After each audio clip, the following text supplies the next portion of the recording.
Well, good morning. Good morning, everyone. You know, 5 years ago, I spoke to the Rotary Convention in Toronto and noted a grim milestone. At the time, there were 25 million refugees across the world. 25 million stories of heartbreak and hardship. My own parents experienced this during World War II, when they fled Ukraine in the face of an advancing Soviet army. They walked away from everything in their lives, ending up in a refugee camp in southern Germany, and then, finally, making their way to the United States and a new life. And Rotary members throughout our history have opened our homes, our wallets, and our hearts to refugees just like my parents, and continue to do so today. But unfortunately, since 2018, this global crisis has skyrocketed. The number of refugees worldwide due to war, famine, natural disaster has now grown to more than 100 million.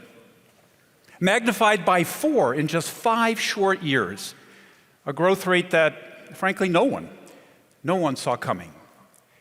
And today we would need a stadium that is 4 times larger than this arena in order to fit in the total number of refugees who flee each day.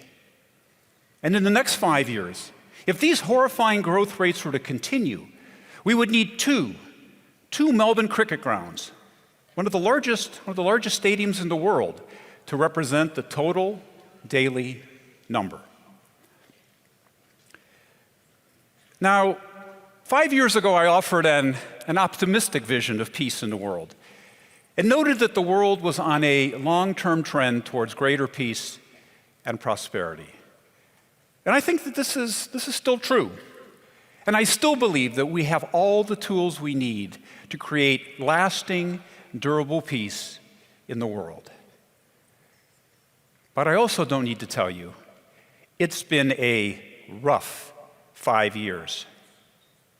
The brutal and unprovoked war that Russia has unleashed on Ukraine has shaken peace across Europe and created instability worldwide. And as a result of this war, progress has slowed in reaching the Sustainable Development Goals. And it has also brought terrible hardships to the people of Ukraine. But despite this, a delegation of Rotary members from Ukraine has been able to join us here at this convention. So I'd like to ask our Ukrainian friends to please rise and for us to give them a round of applause.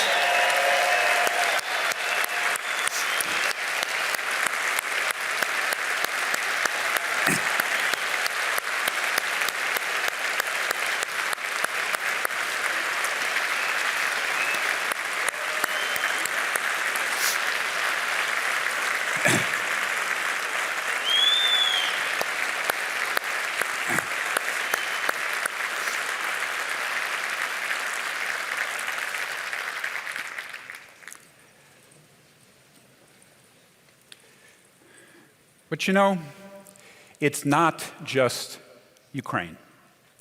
There are conflicts in Myanmar, Ethiopia, Syria, Yemen, Sudan, Cameroon, and in many, many other spots around the globe. Unfortunately, many of our fellow Rotary members in these countries could not join us because of these ongoing conflicts. So we should also recognize all that they do to help bring peace to the place they call home. So let's give them a rousing round of applause for their continued membership, work, and dedication.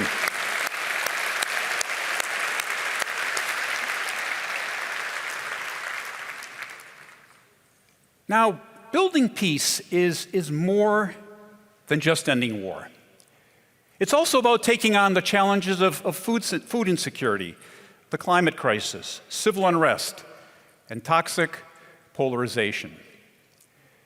They're huge challenges, but this is not a moment for despair.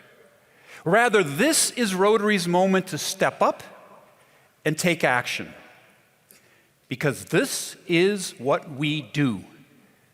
We are practitioners of peace, and this gives us an opportunity to fulfill our historic role, one that's been built through our decades-long investments in peace. Because today, peace is an imperative, and that imperative begins with us, because we have the means to wage peace as aggressively as nations can wage war.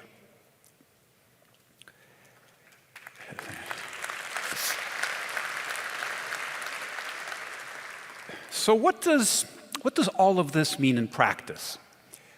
Well, first, we need to act in ways that have the greatest impact.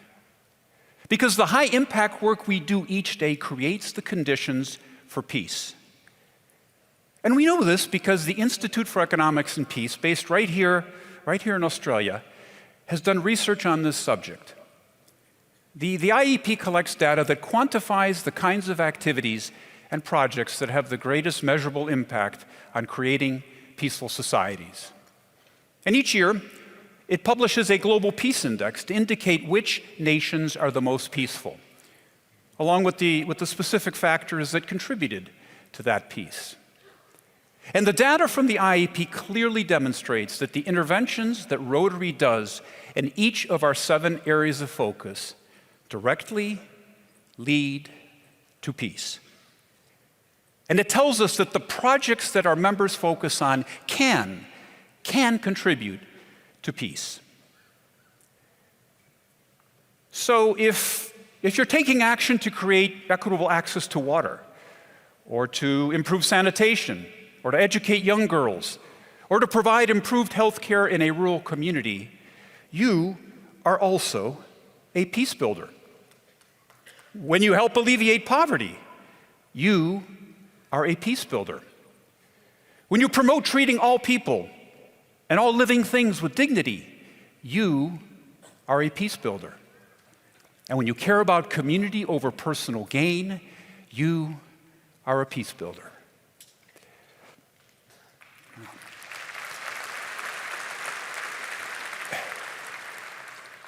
Now, Rotary's peace system fits nicely into something they call the pillars of positive peace.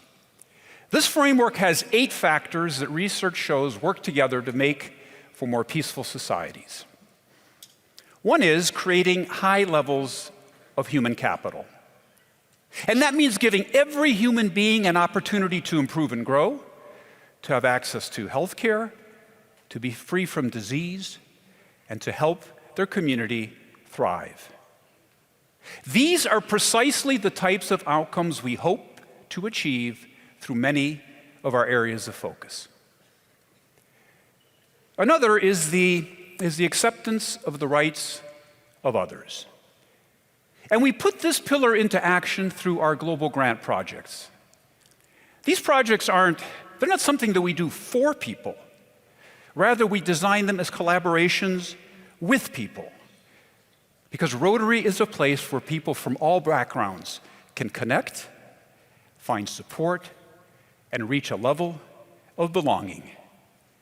And in doing so, we help others find that same connection, support, and belonging in their own lives. A third pillar of positive peace is equitable distribution of resources. Peaceful countries have equitable distribution of income. And they also have equal access to resources such as education and health. And our programs in the areas of focus contribute to this and help bring peace.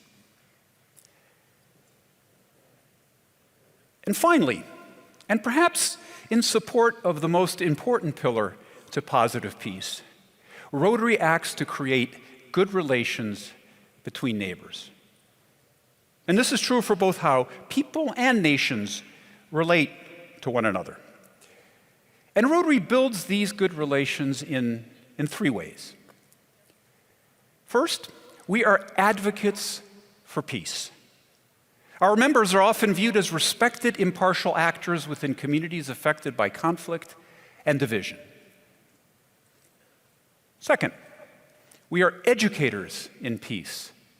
Our Rotary Peace Centers have trained over 1,600 Peace Fellows to become effective catalysts for peace through careers in government, education, and international organizations.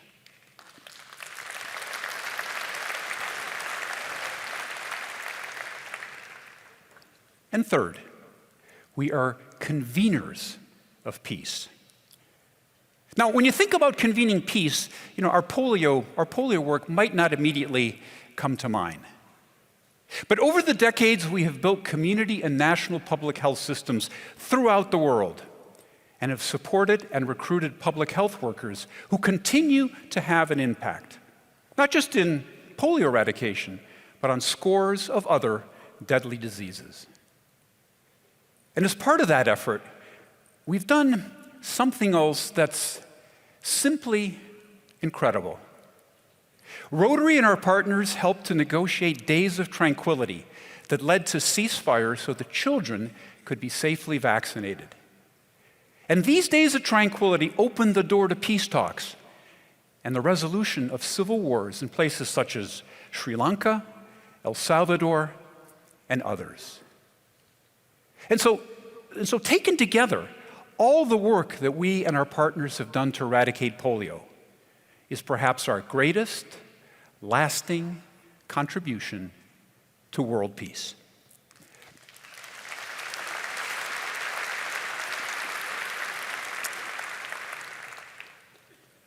Now, because of Rotary's systematic approach, I'm hopeful that we can and must continue to make an important impact in the world and foster peaceful conditions even in places of greatest conflict. However, at times, the mere fact of achieving an end to a conflict is simply not enough. The wounds and divisions of conflict are often deep and long-lasting. And so when this occurs, we must ensure that the cause of sustainable peace overrides any instinct for retribution, no matter how just it may be. Now, recently I had the opportunity to visit Cape Town for a Rotary event sponsored by the Desmond Tutu and Nelson Mandela Foundations. And while there, I visited Robben Island, the place where Nelson Mandela was imprisoned for 24 years. Mandela spent 18 of those years in the highest security block of the highest security prison in this tiny cell. And there he was permitted only one guest per year. He was allowed to write one letter every 6 months. But in spite of these hardships, Mandela found ways to smuggle in paper and pencil, and he spent much of that time writing his magnificent autobiography, The Long Walk to Freedom.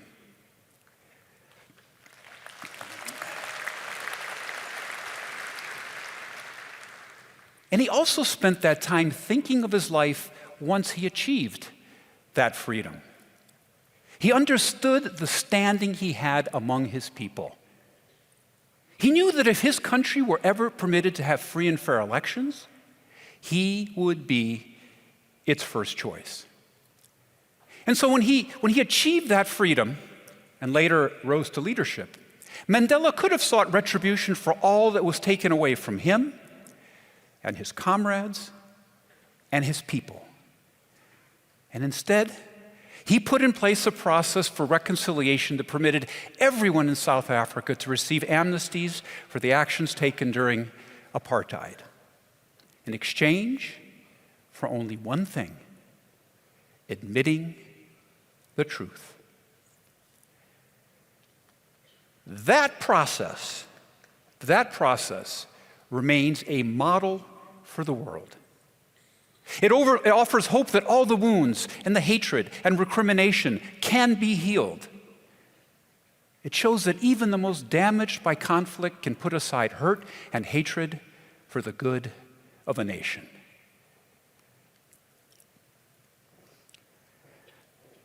I am inspired by Mandela's example. I suspect that you are inspired by Mandela's example.